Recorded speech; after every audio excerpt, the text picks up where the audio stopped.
I think it's just on. Is it? Oh, we are.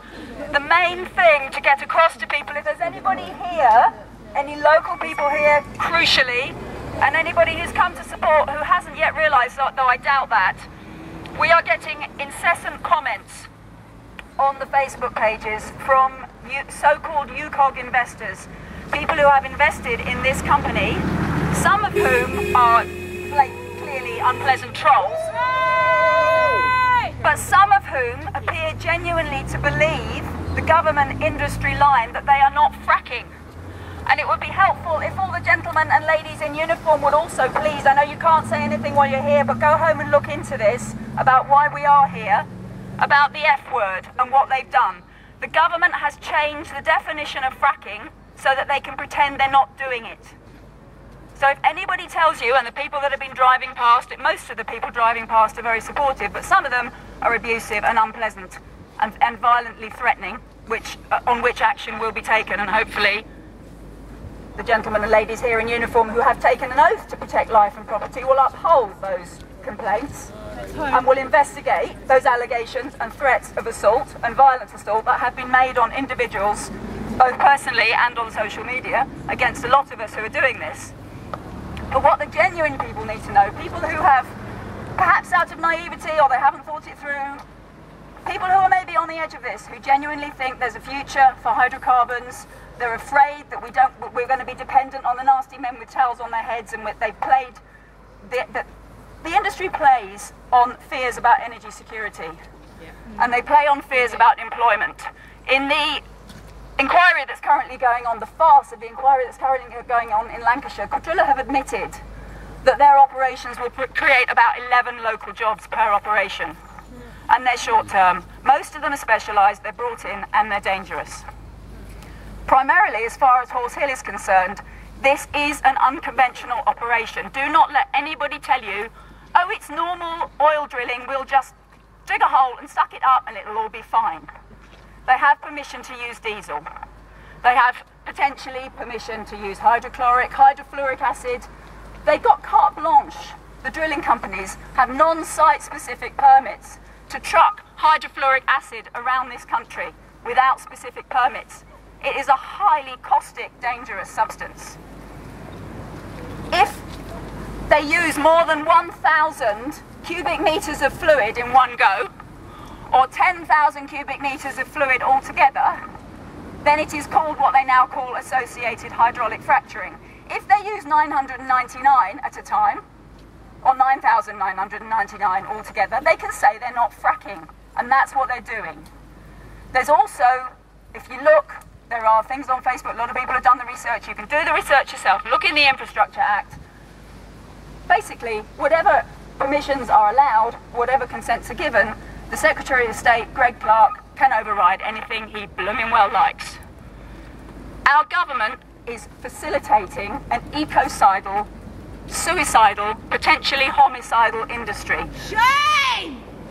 And they are telling people, and they are convincing good people who've never been active in their lives. I wasn't active on anything like this until it started happening 4 miles from where I live, in Sussex.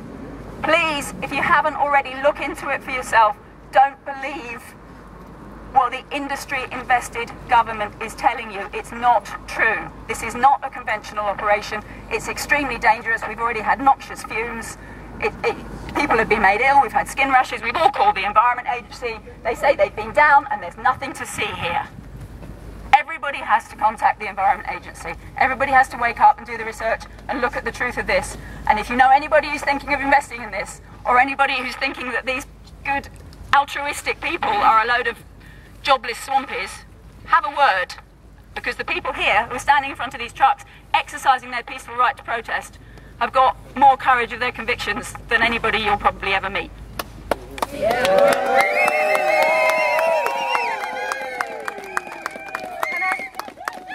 Can I just add that the Environment Agency have admitted they have not taken any air samples, they've only taken liquid samples. What people were experiencing symptoms from was breathing in something in the air. The Environment Agency have admitted they have not taken any airborne samples. It didn't turn up for 24 hours. Can I come back to you? Well, yeah, just wanted to follow up on that point. If anybody doesn't believe anything about the illness and the sickness, I actually came down and I took some film of a pipe that's running from the well pad into the ditch alongside the footpath where people walk, where they run, where they take their dogs for walks. That made me ill for a whole 24 hours. I've never been as sick. I vomited after going down there and spending a few minutes taking film of that. And I will stand up and say that I did that. If you want to look on Facebook or on YouTube, I've got film of it. I was absolutely ill within an hour of being there. On the way home in the car, I was violently ill. And if others around here, I believe, have said the same thing, yet nobody is coming to check this out. And this is being run straight off a pad in the rain where there's overflow of water, and it's going straight into a ditch alongside a footpath. And it is against the law, it's against their regulations. So they talk about gold standards, they're just having their pollutants come straight off the well pad and into a ditch alongside a field where there are animals as well. Some of us forget about the animals. I've seen llamas up the road there, there's horses, there's goats in the fields here. Everything is going to be poisoned and we have to stop it. And I really wish that people around this area would wake up and see, because there are so many people from around the country here today, people from Kent, people from the Isle of Wight, people from Newbury, all over the country have come here today to help and to show solidarity. And it's about time that the locals realise that this is going to affect you and not the people that are hundreds of miles away, until it gets on your doorstep as well. Thank you. Okay, thank you. There's a mobile phone been lost, so if you can keep it, it's Vanessa. So if you find a stray mobile phone, then please do pass it to Vanessa. And I got a message here from Green MEP for the South East, Keith Taylor, who says, it's been found, yeah. So yeah. Can you just start that again? So we've got right, yeah, I got a message here from the local South East Green MEP, Keith Taylor, who says, my apologies that I can't join you in Hawley today, but I'd like to thank you all for being here to stand up for our communities and our environment. The reported discovery of large quantities of oil at Horse Hill has been the source of significant concern to those living in the area and further afield. These concerns are justified, not least because UCOG, who run the site, have not given sufficient assurances that they will not use unconventional techniques to extract the oil. The scientific consensus on climate change has never been greater, and we have been told that the only way that we have a chance of averting catastrophe is by leaving large reserves of oil in the ground. Just going to scroll up now. If the UK government is to meet its climate change targets set under EU law and commitments made only recently at the climate talks in Paris, we must shift our focus to renewables and leave these fossil fuels in the ground.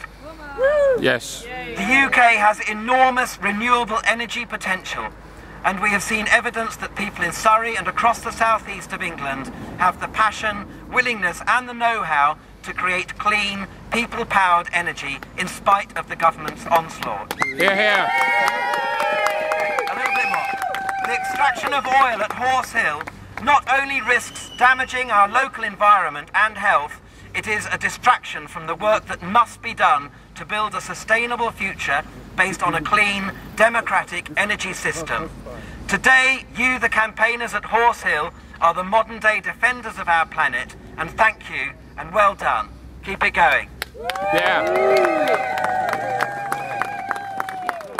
Can you invite more locals to join, to come and visit?